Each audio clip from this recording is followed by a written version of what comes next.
Boa noite, sejam todos bem-vindos a mais um Ultra Talks, um evento onde um seleto grupo de profissionais excepcionais do mercado de meios de pagamento se reúne para trocar experiências, contar histórias e compartilhar vivências desse nosso mundo tão conectado e digital. Nosso tema de hoje é a digitalização do varejo e seus meios de pagamento. Quem nos deu a honra de estar conosco é o Augusto Lins, Senior Advisor da Stone, empresa que ajudou a fundar em 2012 e na qual atuou como presidente nos últimos 10 anos. Augusto, boa noite, seja muito bem-vindo. Boa noite, Carol, um prazer estar aqui, obrigado pelo convite. O prazer é todo nosso. Gente, o Augusto é formado em Engenharia Eletrônica pela Federal do Rio de Janeiro, iniciou sua carreira como empreendedor, adquiriu experiência em instituições financeiras de renome no Brasil e no mundo, inclusive com aprendizados recentes de uma viagem à China, que eu faço questão de falar que eu quero muito saber de uma série de novidades e diferenciais competitivos que a gente vai trazer aqui agora. Pessoal, antes de passar a palavra efetivamente para o Augusto e saber mais da sua trajetória profissional, eu preciso dar aqueles recadinhos aqui. Primeiro recadinho, essa transmissão está sendo feita somente para os inscritos através do nosso link exclusivo do Zoom e será posteriormente feito o upload do vídeo lá no YouTube, no canal do Ultra Talks. E as perguntas podem ser enviadas aqui pelo chat, pode levantar a mão também e abrir o microfone. Lembrem-se das perguntas, esse contato que vocês estão tendo aqui é riquíssimo e diria que único, não?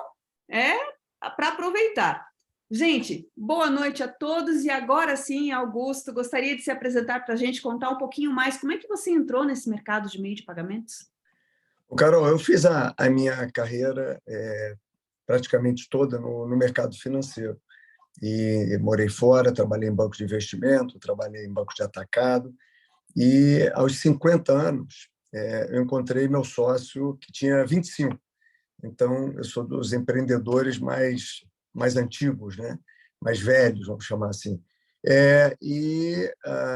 Conheci o André porque eu vinha fazendo uma carreira em banco de atacado, depois eu mudei e fui para o varejo, fui trabalhar com cartão de crédito. Cartão de crédito e até hoje é uma indústria que segue crescendo. Por quê? Porque a gente está evoluindo como cidadão, nós estamos mais conectados, a forma como a gente compra muda e a forma como a gente paga tem que mudar. Então, aos 50, eu resolvi fazer alguma coisa com um propósito muito importante, né? Um propósito de mudar o Brasil, ajudar a mudar o mundo. E passava por aproveitar o momento de digitalização que a gente conseguiu ver e se antecipar. Então, você vai lembrar que por volta do ano 2011, 12, 13, o mercado brasileiro é muito concentrado, o mercado financeiro muito concentrado, muito verticalizado, e poucas instituições controlavam uma quantidade relevante dos ativos, dos passivos. E na indústria de pagamentos tinham dois grandes participantes, um com quase 60% do mercado, outro com quase 40% do mercado. Então, a gente viu nesse processo de digitalização, dos primórdios do e-commerce, que essa era uma moda que ia pegar e resolveu, então, apostar nisso e investir. E você entende que todo esse processo que você acompanhou muito de pertinho o desenvolvimento foi impulsionado pela pandemia? Teve alguma visão assim que você tenha visto na prática, sentido realmente na pele? A pandemia teve um papel muito importante, porque durante a pandemia nós tivemos que aprender a comprar sem sair de casa e pagar a conta sem ir a banco. Então, a pandemia foi responsável por uma digitalização, acho que forçada de muita gente, mas mais do que isso, o auxílio emergencial da Caixa Econômica, ele obrigava você a ter um aparelho celular, você baixar um aplicativo, e os números que a gente vê aí é que digitalizou entre 20 e 30 milhões de brasileiros. Depois disso, na sequência do ano 2000, veio o Pix. O Pix também digitalizou 20, 30 milhões de brasileiros. Então, a gente está vendo um momento em que o brasileiro está perdendo o medo de utilizar o seu cartão no mundo online, está disposto a utilizar ele na internet, em outros aparelhos. Isso está fazendo com que a gente ganhe produtividade e que a gente tenha mais agilidade no comércio. E o que tem mudado também é que nós, naturalmente, estamos mais digitais. Hoje, pouca gente sai de casa sem utilizar um Waze, um Google Maps, quer dizer, instrumentos de navegação. A gente vê muito vídeo, muito conteúdo nos aplicativos que tem grande penetração, como o YouTube, a gente ouve música no Spotify. Então, a gente está naturalmente mais digitalizado e a gente também está consumindo muito vídeo. Então, vem surgindo o fenômeno dos influencers. Eu tive recentemente na China, como você comentou, na China são mais de 200 milhões de influencers de todo tipo de atividade, todo tipo de produto, todo tipo de conteúdo. Então, a gente está vendo que o consumidor ele está mais aberto a absorver conteúdo e aprender as coisas pela internet, e ele a jornada de compra dele mudou de uma coisa que era simplesmente um mundo físico, um mundo online. A jornada hoje ela pode começar no mundo digital, num celular, e depois você vai na loja comprar ou pegar, ou você vai na loja ver um produto, mas quer fechar um negócio online, por conveniência. Então, a forma de a gente comprar ela vem evoluindo e a forma como a gente paga também está evoluindo. Até, você deve ter acompanhado há alguns anos atrás, nós tivemos a febre das wallets. Então, QR Code, etc. Depois veio uma segunda onda de pagamento por aproximação. Então, a coisa mais comum hoje em dia é você chegar numa loja e o vendedor perguntar: é aproximação? Por quê? Porque a aproximação é mais rápido para ele, para a gente ter que pedir senha para pequenos valores. Surgiu também o WhatsApp Pay. Você deve ter visto recentemente bastante propaganda da funcionalidade do Tap on Phone, né? A Stone foi pioneira no Tap on Phone, que é você transformar o seu celular numa maquininha. Então, há mais de um ano atrás, a gente lançou o TapTon, que é justamente a funcionalidade que você baixa um aplicativo e o seu celular ele passa a funcionar como uma maquininha, e com isso você tem uma série de outros benefícios que permite essa maquininha chegar a lugares hoje onde a logística não chega, né? A você ter uma opção para alternativa de backup, caso a maquininha do seu estabelecimento comercial tenha problemas. Então, a gente está num negócio que está sempre evoluindo, e recentemente você viu que foi anunciado o Real Digital, né? O Drex. Então, isso é mais uma inovação que, conjunto com o Open Finance, nós vamos ter novas formas de estar manuseando os meios de pagamento digital, os nossos investimentos, enfim, as finanças como um todo. E você citou vários pontos aqui relevantes em relação ao comportamento do consumidor. E eu posso dizer, como vocês também, como a gente sentiu isso na prática, né? Aquela coisa, eu lembro de forma muito emblemática um dia que eu quis comprar um determinado produto numa loja que era uma Polishop da vida, e na hora eu resgatei o meu celular, fiz uma pesquisa de preço onde estava mais barato aquele mesmo produto e optei por comprar em outro local. Eu lembro que isso para mim foi muito marcante, assim, porque era uma coisa ainda que era certa novidade, né? Você poder fazer esse tipo de pesquisa de preço. Comprar por aproximação, por Pix. E esse processo ele está se transformando, porque o varejo online tradicional você entra no site, você faz uma pesquisa, né? E você vai para uma loja e você compra lá. O que a gente está vendo agora evoluir você vai estar olhando um conteúdo e, a partir daquele conteúdo, você vai iniciar a sua compra. Então, as pessoas elas não necessariamente gostam de ficar lendo o que está sendo postado por uma loja, ou por uma empresa, ou um anúncio, quer seja na mídia online, quer seja na mídia offline, mas a gente está vendo o fenômeno do TikTok crescer muito, porque são pessoas, consumidores como nós, opinando sobre produtos. Então, tem surgido, acho que, como um fenômeno do varejo, os influencers.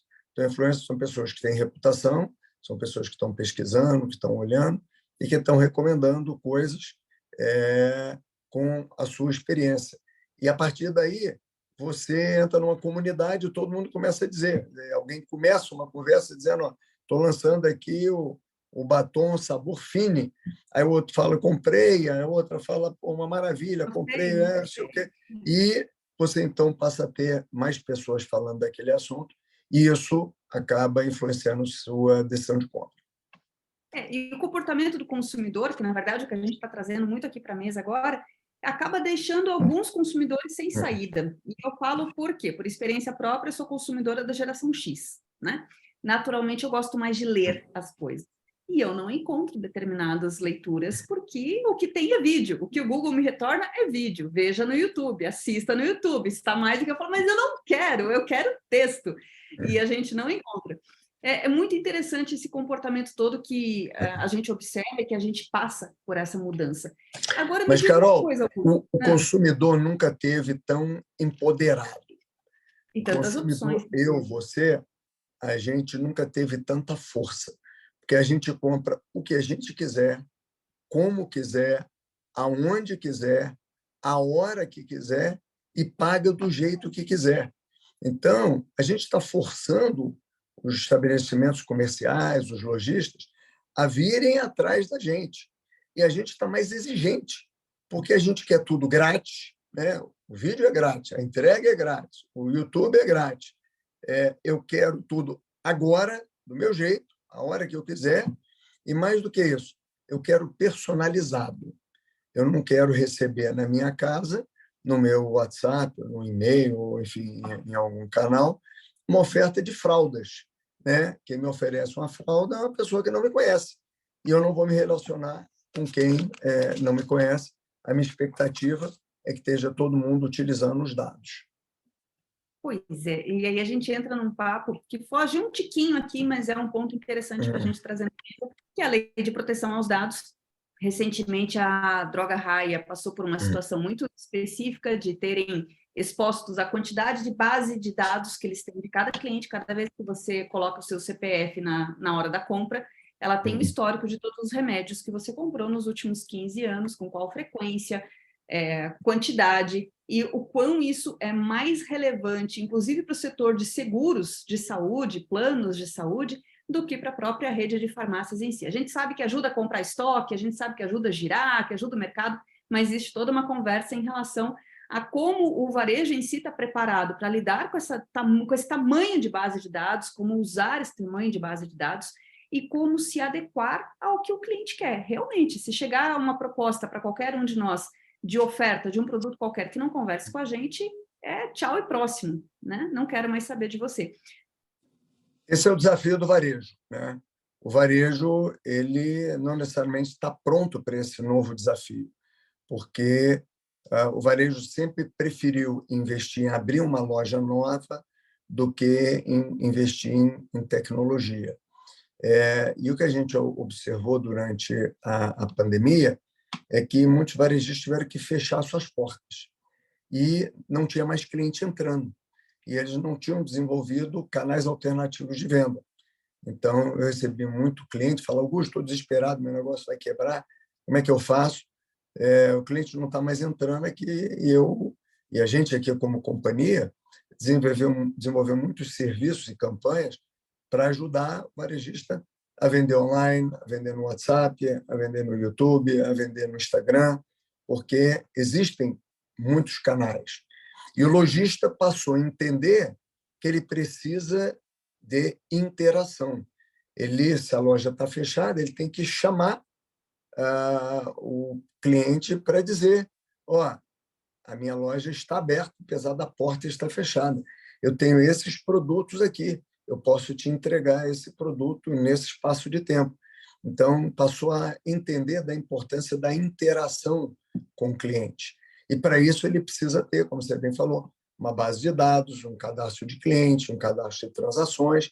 E, em muitas empresas, essas bases de dados existem, mas elas não estão integradas.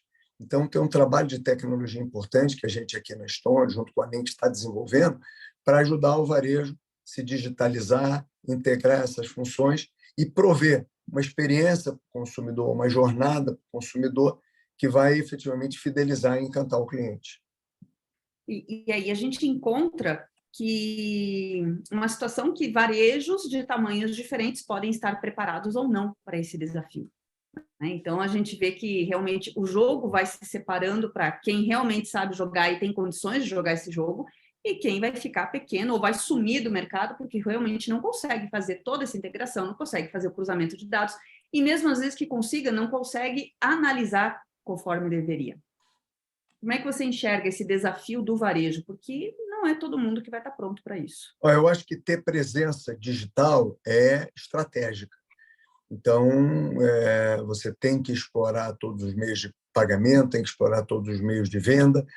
Eu tive recentemente, como eu falei, na China, e na China, 50%, na verdade 46%, está chegando a 50%, 46% de tudo que é vendido no varejo é vendido online, através de canais digitais. Ou seja, é fundamental você ter opção para atender o seu cliente como ele quer. Ele quer comprar online, então você tem que ter serviços online, integração, estoque, tudo isso disponível para o cliente. E tudo isso centrado no cliente. Então, tem que ouvir o cliente, tem que entender o cliente, tem que entregar soluções que o cliente pede. E, para fazer isso, é fundamental ter uma cultura baseada em gestão de dados. Então, as empresas agora estão preocupadas em juntar os dados, atender a regulamentação, para poder usar esse dado e, a partir daí, então, conseguir fazer ofertas pertinentes e fidelizar os seus clientes. O que você viu de novidade para a gente lá na China, que você pode contar aqui de desafios desses?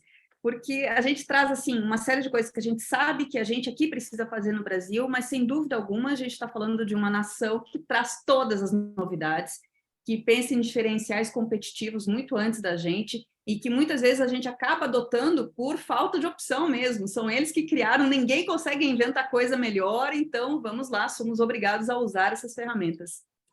A China teve um crescimento espetacular. Se você parar para olhar, até alguns anos atrás, a China era conhecida como alguém que copiava marca, copiava produto, e hoje ela está vendendo tecnologia, está vendendo inovação. Então, é um país que ainda tem uma vigilância, né, muito dura em cima dos seus cidadãos.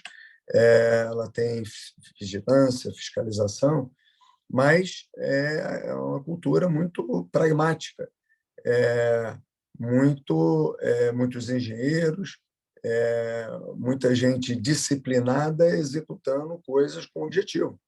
Então, algumas coisas me chamaram muita atenção lá. Primeiro, pouca gente ainda fala inglês, né?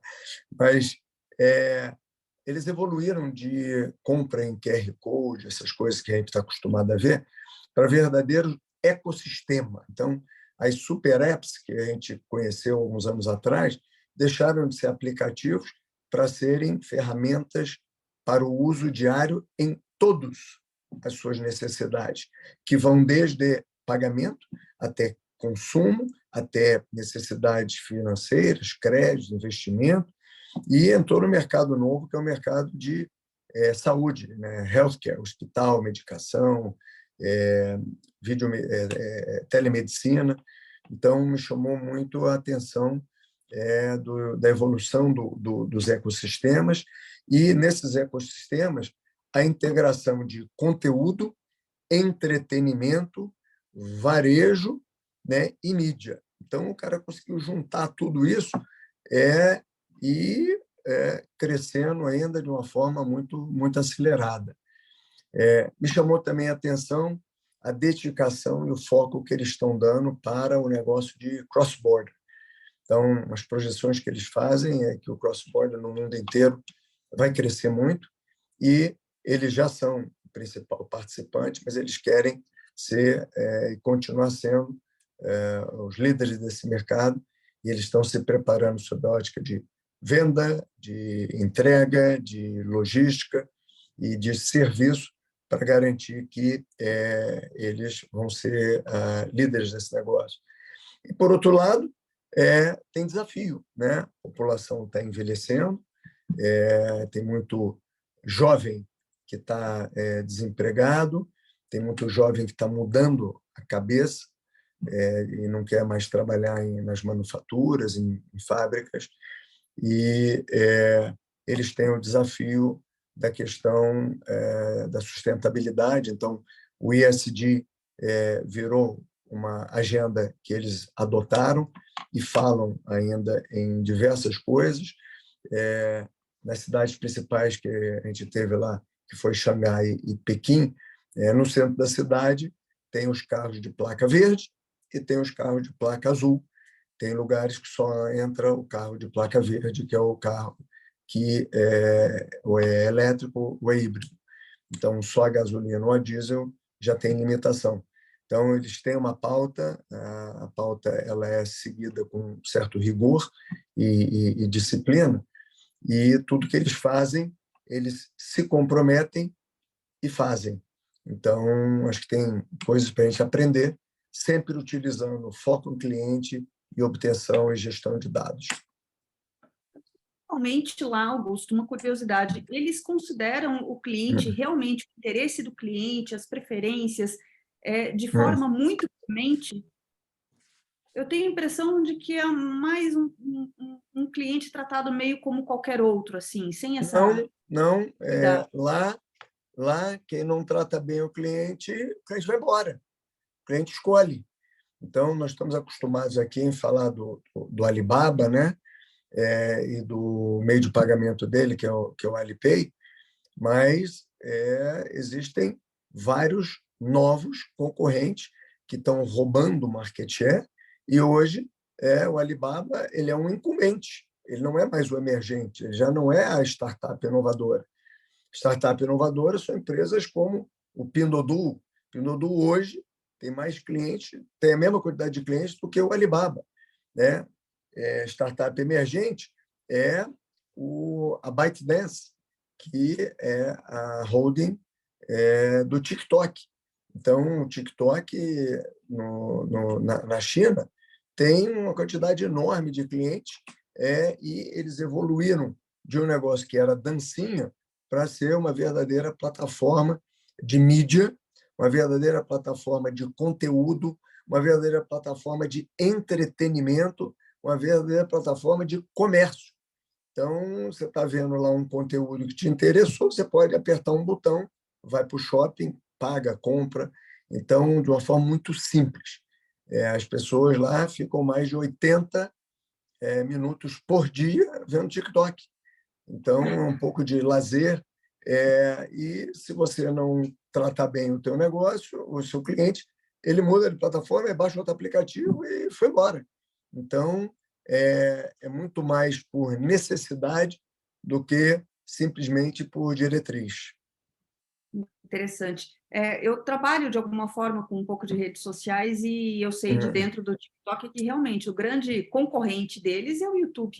Né? A gente fica achando que é o Instagram, mas não é. O TikTok está muito batendo atrás do YouTube. Impressionante. Agora, e tomando share. Super novinho, né? Um bebê ainda tomando share de um gigante já. E agora, também está tomando share do Google, porque as pessoas vão lá para fazer pesquisa. Porque eu não quero ver um anúncio de uma empresa falando do seu próprio produto no Google. Eu quero ver o que os meus amigos, os meus colegas, pessoas similares a mim, o que elas estão falando, o que elas estão comprando. Então, você tem que estar num canal onde as coisas acontecem. Você não tem que ir lá buscar. Eu não vou, as coisas chegam a mim porque o algoritmo sabe do que eu gosto, do que eu quero, e a partir daí, então, me alimenta das coisas que vão atender a minha necessidade. No começo é meio assustador o algoritmo, né? Que ele mostra exatamente para a gente o que a gente quer ver você fala, nossa, não sei se eu gostei de ser tão conhecido assim, depois a gente se acostuma e no fim fica cômodo, né? Você fala, ele já sabe o que eu quero. Agora, Augusto, tem uma coisa no varejo que é mar vermelho, é uma briga por centavos, né? Não tem jeito. Como é que você vê, com a tua cabeça estratégica, a parte de que toda plataforma pressiona os seus lojistas para que apareçam os produtos mais baratos? Então, nós estamos falando do mesmo produto vendido por lojas diferentes. Então, o Mercado Livre, a Shopee e seja lá quais outras plataformas vão sempre preferir que os mesmos produtos mais baratos tenham destaque. Como é que você vê isso para o varejo? A Olha, sobrevivência. eu olho sempre pela ótica do consumidor, né? E o comportamento do consumidor ele vem mudando. Então, vou chamar aqui a data durante a pandemia. Durante a pandemia, vários de nós teve que aprender a comprar sem sair de casa. E a gente, então, teve a experiência de comprar num site da internet, no marketplace, e ver a conveniência que é você estar em casa, né? Eu estou precisando de uma coisa, eu entro lá, solicito, pago e o produto chega no dia seguinte, né? Hoje em dia chega no mesmo dia, vários produtos em várias localidades. Então, isso tem uma conveniência, isso tem um valor. E tem gente que prefere, depois da pandemia, utilizar esse tipo de compra a ir num shopping, porque a experiência de compra no shopping, você tem que sair de casa, se vestir, pegar um automóvel, que pode ser um carro, ou pode ser um ônibus, um metrô, se desloca para lá, chega no shopping, se for de carro, tem que achar uma vaga, e depois você vai ter uma experiência dentro do shopping. Vai sentir aromas, vai ver vitrines, vai comer alguma coisa.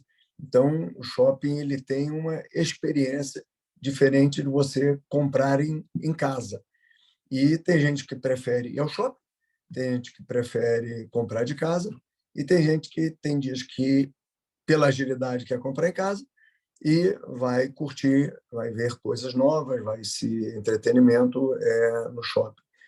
Então, você começa a ter experiências diferentes, com produtos diferentes, e nós, como consumidores, vamos dar valor, né? E, portanto, nós estamos dispostos a pagar por algum dessas conveniências que o lojista está criando. Então, você tem, de um lado, as plataformas, obviamente, pressionam, né, para ter uma negociação melhor, para disponibilizar produto, algumas são até mais rigorosas que outras, mas é tudo a disputa pela cabeça do consumidor, né? Então, eu acho que nós ainda estamos vivendo uma fase de transição. Surgem vários e-commerce todo dia, vários marketplaces, então os negócios estão expandindo. Depois que tudo que se expande muito, existe um segundo momento, que é o de consolidação. Eu acho que aqui no Brasil também não vai ser diferente. E, nesse meio tempo, a gente vai passando pelas diversas circunstâncias que a gente vive, né? Então, a gente está vivendo um momento em que há o resquício de uma crise de abastecimento e logística internacional pós-pandemia, né? Tem guerra ainda acontecendo na Ucrânia, tem a taxa de juros era para já estar caindo mais e não está caindo, então estamos vivendo um ambiente de altas taxas de juros por mais tempo que a gente imaginava, e nesse meio tempo o varejo está se adequando, né? Nem todo varejista está preparado para aguentar a taxa de juros tão elevada por tanto tempo. Então, a gente está vendo alguns varejistas terem algumas fragilidades, mas o fato é que eu acho que as coisas pendulam, né? Então, vamos viver agora, hoje o jornal já está comentando que a expectativa de redução da taxa de juros já está animando os ânimos de consumidores e varejistas para se ter um bom Black Friday, um bom Natal. Então, acredito que a gente está entrando aí num ciclo positivo de voltar a crescer, de voltar a vender e voltar todo mundo a ganhar share e ganhar mercado. Excelente, excelente. Depois eu quero saber das ferramentas, tá? Mas eu vou permitir o Luiz Carlos mandar a pergunta dele. Tudo bem, Luiz? Como é que você está? Tudo bom? Augusto, é ótima essa visão que você está dando da China, porque já é uma visão comentada, né? Você já vem com análise. Agora, veja, minha pergunta é a seguinte, se fala muito do mercado nacional financeiro e de meio de pagamento, que é bastante avançado no mundo, isso é reconhecido por vários países. Você viu algo que a gente possa dizer que nós temos a ensinar para a China? Olha, a gente tem a ensinar para o mundo inteiro um monte de coisa, né? E a gente também tem que ter a humildade de aprender.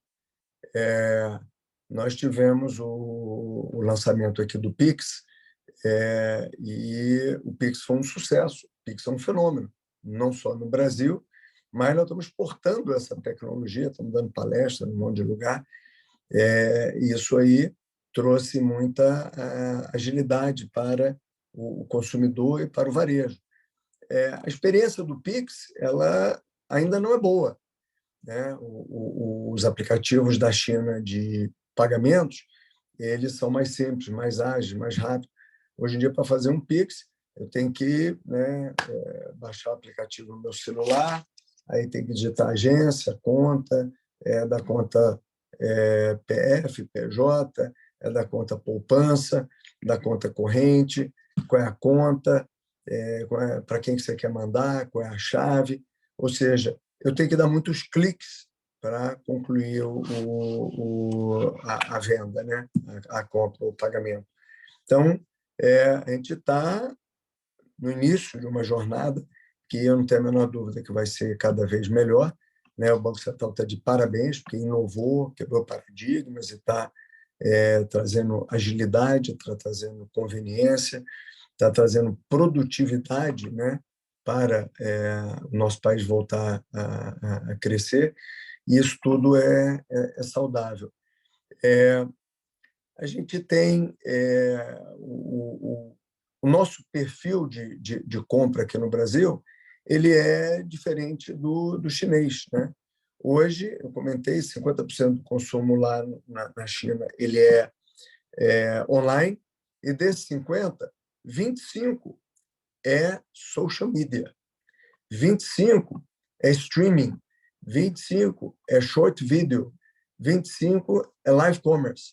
Então, esse é um fenômeno que decolou lá, aqui ainda não decolou, não sei se vai decolar, mas o fato é que aqui a gente convive com uma pluralidade de meios de pagamento que lá não existe, né? Lá a turma migrou, você vê muito pouco dinheiro, você vê tudo digital. Aqui a gente ainda tem cheque, boleto, tem gente que só usa dinheiro, cartão de crédito, aplicativo, wallet, né? E Pix. Então, a gente tem um universo de clientes aqui, um universo de meios de pagamento, que vem muito da liberdade. Então, lá você tem menos opção porque é mais direcionado, né? Como eu falei, tem a parte da vigilância, tem a parte da fiscalização. É um pouco estranho, né? Você está andando na rua, olhar para cima, tem 6 câmeras tirando fotografia e filmando você. 2 quadras seguintes, tem mais X câmeras, aí na outra tem mais Y câmeras. Então, você se sente aquele negócio ali, todo mundo olhando tudo que você está fazendo, é desconfortável. Então, aqui a gente tem muita liberdade para o consumidor exercer as suas escolhas. Sem dúvida, é muito Big Brother, como disse aqui um colega nosso aqui do nosso Ultra Talks. Agora, Lins, o que você entende que seria, pensando agora no Brasil, tá? O que você entende que seria essencial de ferramentas para o varejista conseguir aproveitar essa mudança de comportamento do consumidor, para ele conseguir realmente se destacar no mercado, oferecendo meios de pagamento interessantes, para ele não entrar numa guerra de mar vermelho nem por preço de crédito, nem por preço de produto, nem por formas de pagamento diversas? Uma pergunta que vale milhões agora, hein? Eu acho que esse processo de digitalização ele está aqui para ficar. Então, quem não tiver presença no mundo digital, daqui a alguns anos vai estar fora. Há 4 semanas atrás, o Instituto SVBC produziu um relatório no anuário das 300 maiores varejistas do Brasil. Então, cobertura das 300 maiores varejistas do mundo físico, do mundo digital, descrevendo atividade, faturamento, etc. E 70 dessas 300 não tinha nenhuma atividade online. Não tinha um e-commerce, não tinha um site, não tinha. Então, não dá, né? O mundo vai atropelar essa turma. Então, muito importante você ter presença. A segunda coisa é dominar, ter um mínimo de cadastro de clientes. Você precisa ter um cadastro de cliente, precisa ter as transações que o cliente tem, precisa ter o perfil do seu cliente, você precisa ter um repositório de dados, você precisa ter informação do cliente. Então, você tem que ter a capacidade de capturar esses dados, processar esses dados e se comunicar com o seu cliente, tudo isso de forma integrada. Porque não adianta você falar num canal e ter um estoque aqui para venda online. Aí, para a loja, é outro estoque. E é outro meio de pagamento, é outra experiência. É outra coisa. Não dá. Então, a visão de que essas coisas trazem uma jornada melhor para o cliente é fundamental. E, de outro lado, internamente, para a operação, também é fundamental. Se você parar para olhar, a experiência de um pequeno varejista, ela é sofrível. Eu costumo brincar que a vida de um pequeno varejista é pagar boleto. Então, um bar, um restaurante, abre a porta de manhã, chega refrigerante, boleto. Cerveja, boleto. Cigarro, boleto. Carne, boleto. Fruta, boleto. Aí o dono, ou às vezes é o marido ou a esposa, pega aquele caminhão de boleto, vai lá no Internet Banking, agência, conta, token, cadastra o boleto, depois ele vai num outro sistema e vai, então, anotar o boleto, a data do vencimento, o valor. Aí, no dia do vencimento, ele entra de novo no Internet Banking, agência, conta, token, acha o boleto, paga o boleto, imprime a cópia do boleto pago, grampeia no boleto para mandar para o contador. Olha o tempo que se gasta nesse negócio. Olha a quantidade de energia improdutiva. Tinha que ser, e a gente então criou aqui um sistema básico de controle de estoque, sistema básico de ERP, sistema básico de gestão, onde você cadastra o seu boleto naquele sistema. E ali dentro tem uma conta digital, onde você aperta um botão e ele paga o boleto. E você tem uma transmissão direta, né, dos boletos pagos, você manda informação para a contabilidade, você tem a conciliação dos boletos, porque nesse processo, quando ele é manual, você paga o boleto errado no dia errado, valor errado, anota o valor errado, não concilia, atrasa o boleto, paga 2 vezes o mesmo boleto, é uma confusão. Então, é fundamental você ter sistemas para ajudar na gestão do negócio, para ajudar no controle do negócio, para ajudar no controle e na fidelização de cliente, ter uma projeção de fluxo de caixa. Então, tem uma quantidade enorme de ferramentas, e as ferramentas elas são organizadas por verticais, porque o posto de gasolina ele tem características de posto de gasolina. Academia é outro processo, porque a academia você tem que pagar todo mês, tem um serviço de pagamento recorrente e tal, que é diferente da moda. A moda, você tem um processo completamente diferente, porque tem coleção, então entra, sai, tem muitos tamanhos, o controle de estoque é completamente diferente. Então, cada vertical demanda características específicas.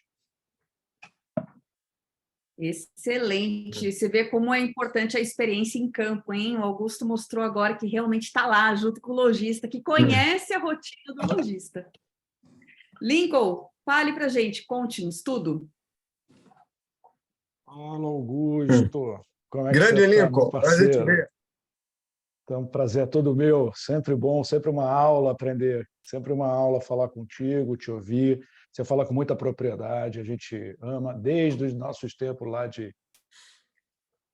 das torres, lá quando você mandava bem lá nos comitês de produto, sempre aprendendo contigo. Querido, deixa eu te fazer uma pergunta, eu vou aproveitar que ninguém fez, eu quero já botar uma saia justa aqui no negócio. Mas, antes de tudo, parabéns aí, aquela máxima de ser o inimigo do boleto, vocês conseguiram e realmente estão trazendo aí soluções, parabéns, isso é uma... Eu sempre escutei você e o André falando disso, dessa ineficiência, desse processo, daquela questão do prazo, como que incorpora o prazo do cartão para isso. Além da questão só operacional de pagar, organizar e gerir o boleto, tem também a questão de prazo, crédito e tal.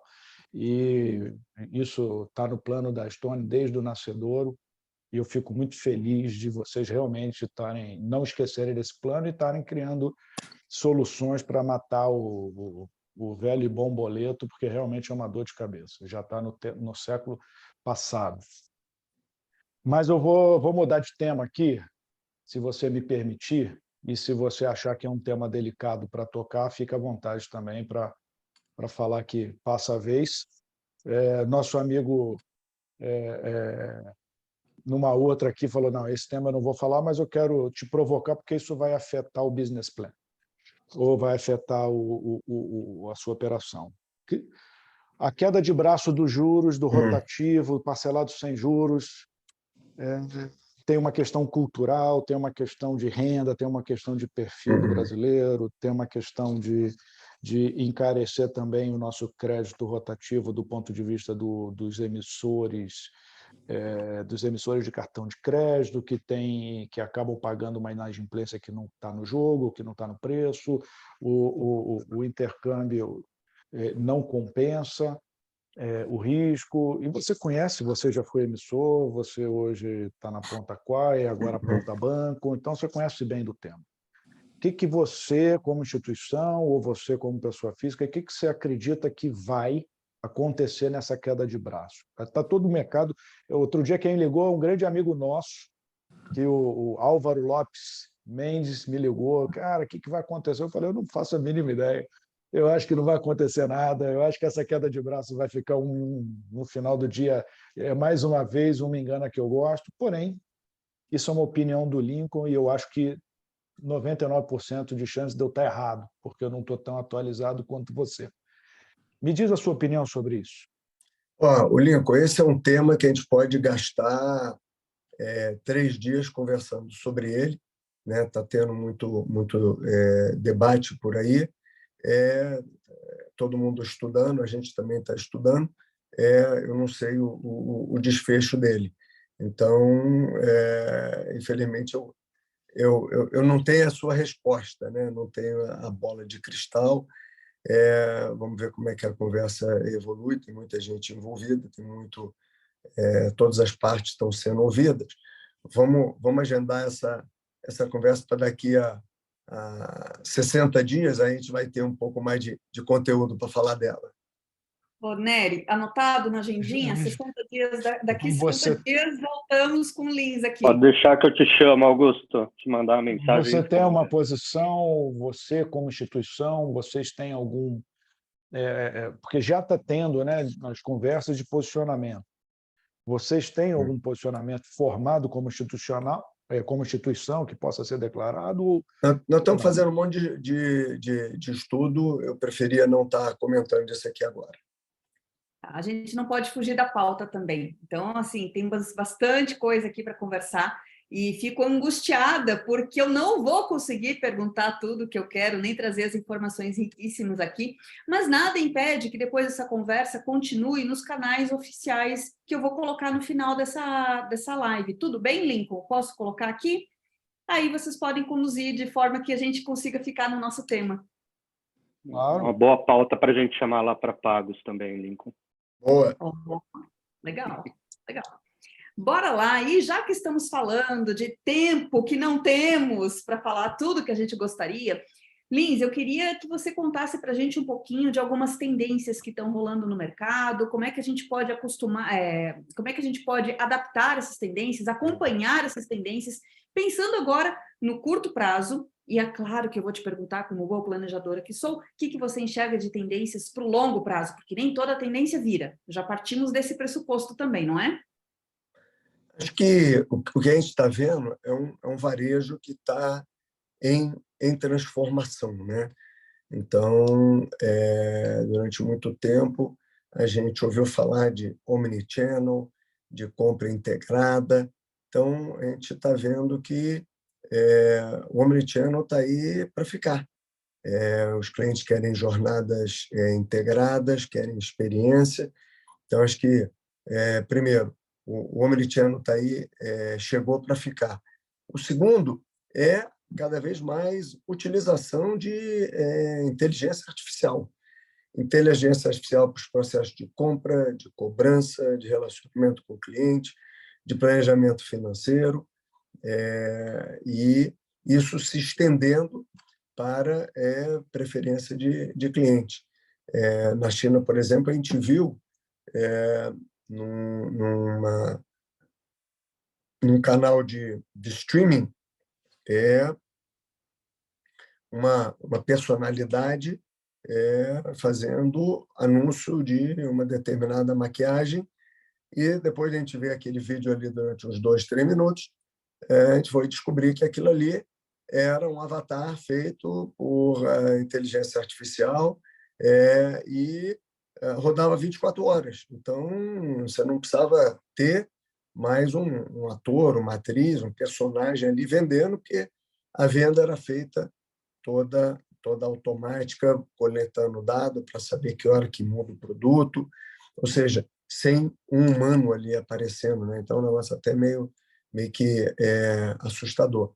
Mas o fato é que a venda integrada está aqui, a utilização de inteligência artificial ela veio para ficar, e eu acho que a gente vai ver cada vez mais as empresas buscando automatizar os seus processos. Para quê?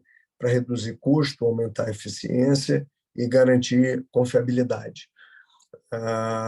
Pincelo também o uso intensivo de dados. Gente, é muito importante todo mundo desenvolver a capacidade. As empresas que estão nascendo mais ágeis, elas já nascem com essa capacidade, já nascem com esse DNA, e as empresas que têm legado, as pessoas não entendem isso, as pessoas desconfiavam até recentemente. Muita gente que toma decisão desconhece isso, acha que isso é uma moda que vai passar, mas não vai. Então, o dado está aí para ficar, e quem não souber manusear dado de forma inteligente, com segurança, etc., vai ficar para trás.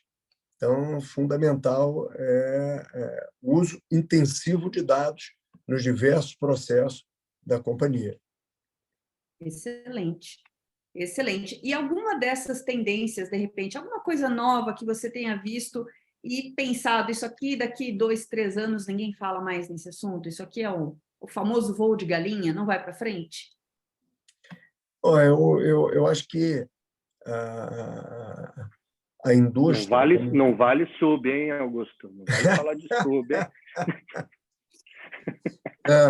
Querido, corta o microfone. Eu acho que a gente vai viver um período de consolidação, tá? E algumas empresas que fazem apenas um serviço, e o cliente precisa contratar vários fornecedores para prestar o serviço como um todo, vai ficar pelo caminho. Por quê? porque eu não posso contratar o serviço A de um, B de outro, C, para depois ter o desafio de ter que integrar esse troço todo na experiência do cliente. Então, o banco de dados é de um, o retarget é de outro, o e-mail é de outro. A vida vira gestão de fornecedor. E o processo ineficiente, entrecortado, perde, não concilia. Então, ter processos fluidos, integrados, que vão desde o anúncio, né, as propagandas, a mídia, até a venda final com logística. Acho que a gente cada vez mais vai ver, fundamentalmente, o varejista tentando integrar isso para prestar um melhor serviço para o seu cliente. Excelente. Temos duas perguntas. Algo me diz que vamos finalizar esse nosso Ultra Talks famosérrimo com a celebridade Augusto Lins aqui. Posso chamar de celebridade? Porque, manja muito, sabe muito, hein? Temos a pergunta da Suzy e do Marcos. A Suzy vai liberar o microfone só, ela está com um probleminha na câmera e vai fazer a pergunta dela. Tudo bem? Boa noite, pessoal. A minha pergunta é aproveitando a questão sobre que vocês comentaram sobre omnichannel, sobre estratégias omnichannel, e a minha pergunta é o que você viu a respeito da Huawei, eu não sei falar chinês, na China, porque essa empresa ela está muito forte aqui no Brasil. Eles começaram controlando basicamente boa parte da nossa tecnologia aí do 5G, né? E eles têm soluções para empresas financeiras e clientes financeiros. Aqui no Brasil, isso ainda não está tão famoso, né? Que seria a Huawei Cloud. E eu queria saber se você enxergou isso como uma tendência na China. Ótima pergunta.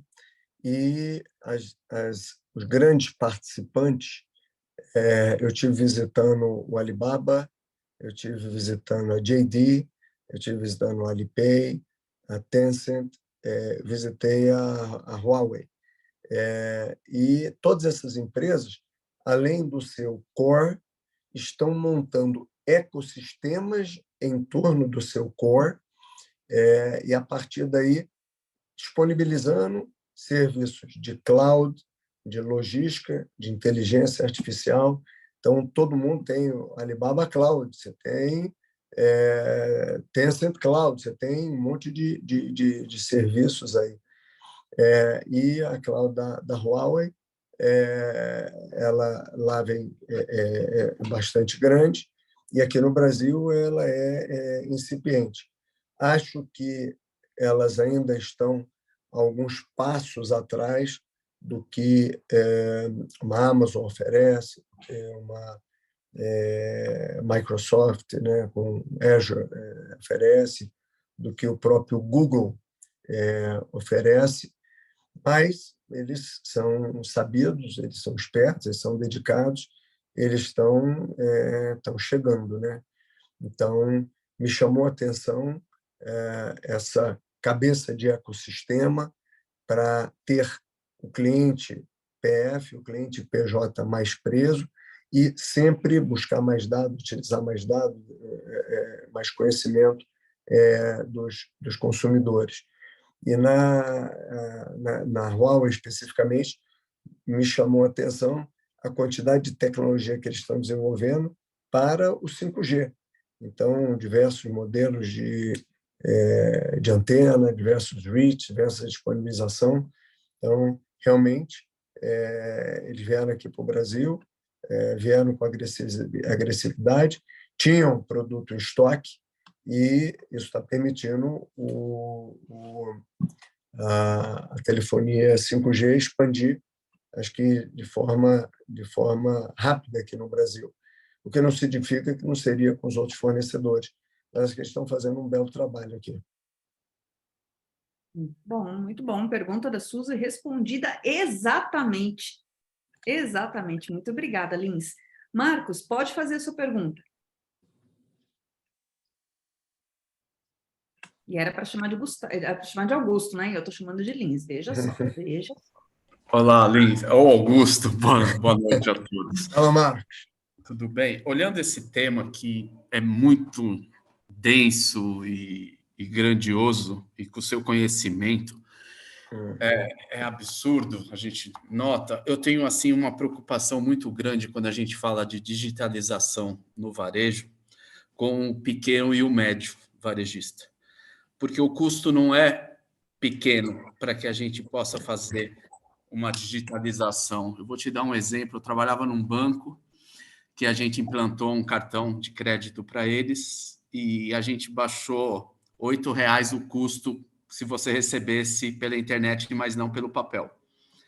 E se você for na Vivo, na Claro, se você... põe débito automático, eles te dão uns descontos de R$ 10. Quando a gente vai para o varejista para isso, para o grande, para mim está ok, mas para o médio e para o baixo, você não entende que essa tendência também vai aumentar a dificuldade do médio e do pequeno trabalhar, porque o custo dele, ou ele vai ser um pouco mais elevado para ter a digitalização, ou ele vai perder a concorrência pelo benefício de não ter, das grandes terem a digitalização e eles não. Cada vez mais o mercado está puxando a tendência para as grandes e o pequeno e o médio está ficando cada vez mais para trás no seu negócio? Eu acho que a gente aqui tem como missão fundamentalmente levar para o pequeno tudo aquilo que o grande tem.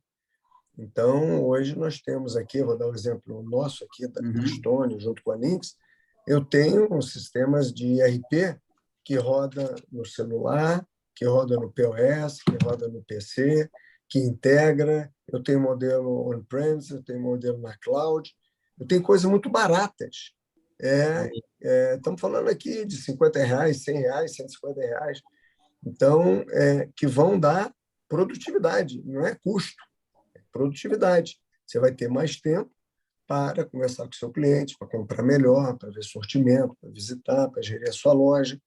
Então, eu acho que hoje tem uma quantidade importante de soluções acessíveis para que o lojista consiga vender mais, gerir melhor o seu negócio e crescer.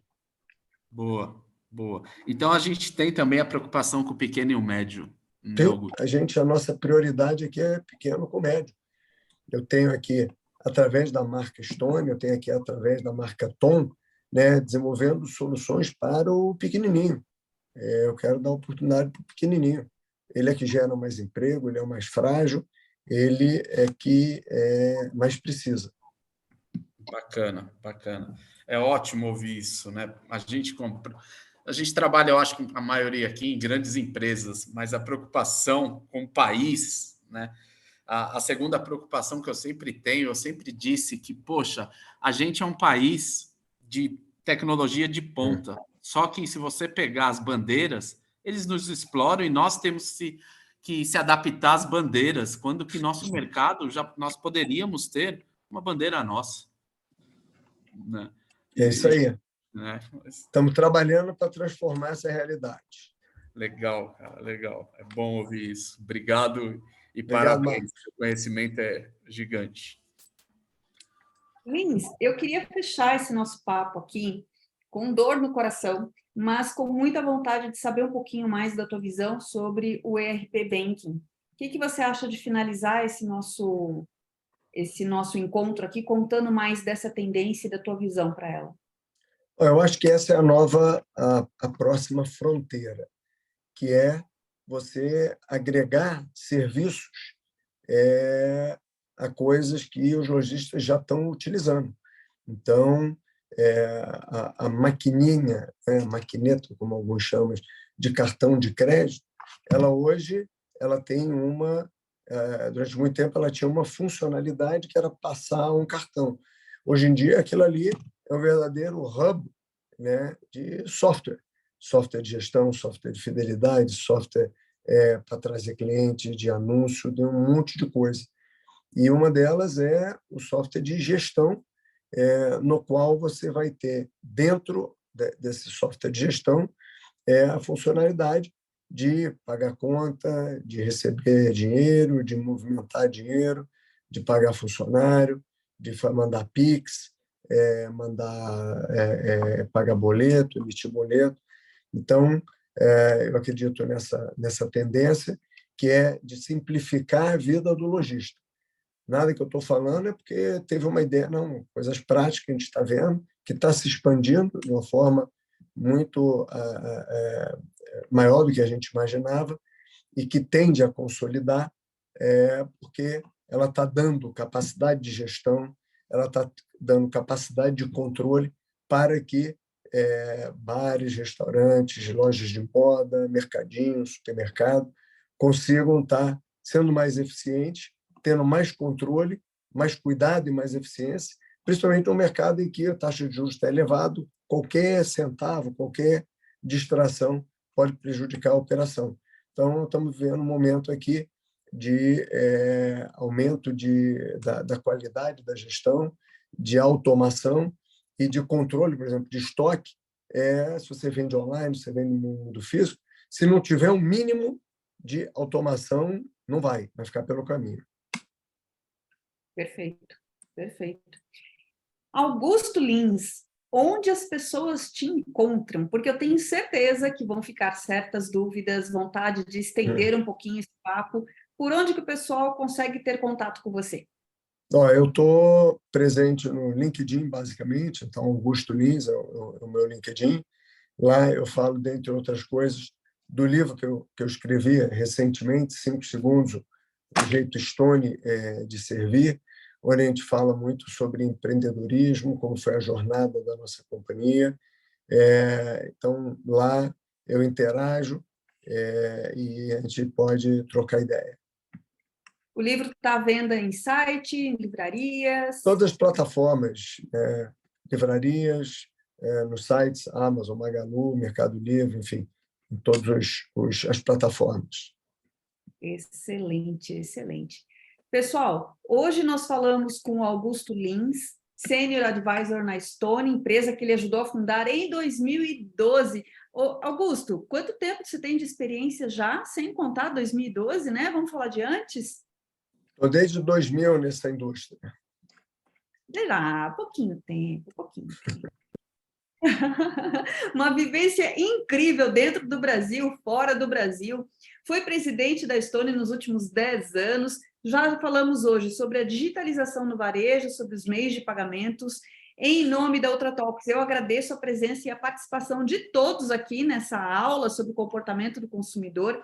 Esse material estará no YouTube da Ultratalks. Deixo o agradecimento em nome da Ultratalks para SpeedPay e Pagos, e, é claro, um agradecimento especial a todos vocês que estiveram aqui conosco, dando-nos a sua honra, né? A honra da presença de vocês, das perguntas e da companhia. Espero ver todos em breve no nosso próximo encontro.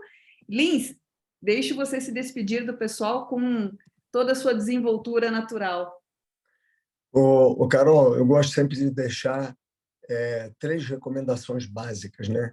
Tudo que a gente fez aqui, a gente fez primeiro, ouvindo o cliente. Então, nada que a gente faz, a gente tem uma ideia e resolve fazer, não sempre. Conversa com o cliente, vê a necessidade, desenvolve um produto. Então, ouvir o cliente. Eu ouço o cliente todo dia, eu converso com o cliente todo dia. Pequeno, médio, grande, bar, restaurante, supermercado, norte, nordeste, sul, sudeste, centro-oeste. O tempo todo conversando com o cliente, ouvindo o cliente. Alguns clientes vão dar ideia, outros vão reclamar, a gente pede desculpa, mas o fato é que a gente está querendo sempre fazer o nosso melhor. A segunda coisa, ninguém faz nada sozinho. Então, no livro eu comento isso, a importância, o time é tudo. Dedicar tempo a ouvir as pessoas, a formar pessoas. O papel de líder é desenvolver líderes e não simplesmente ficar cobrando meta e cobrando resultado. Então, dediquem tempo aos seus times. E terceiro, educação contínua. Então, várias pessoas estão aqui, então, parabéns para todo mundo que se dedicou algum tempo aqui para se tornar uma pessoa melhor, um profissional melhor. E eu, pessoalmente, estou sempre lendo o livro, estou sempre mantendo atualizado, sempre que posso eu viajo também, para estar adquirindo um conhecimento novo, para estar podendo inovar de forma consistente. Perfeito, líderes mentores. Esse é o diferencial. Perfeita visão. Nery, gostaria de dar a sua boa noite aqui e o encerramento do nosso papo.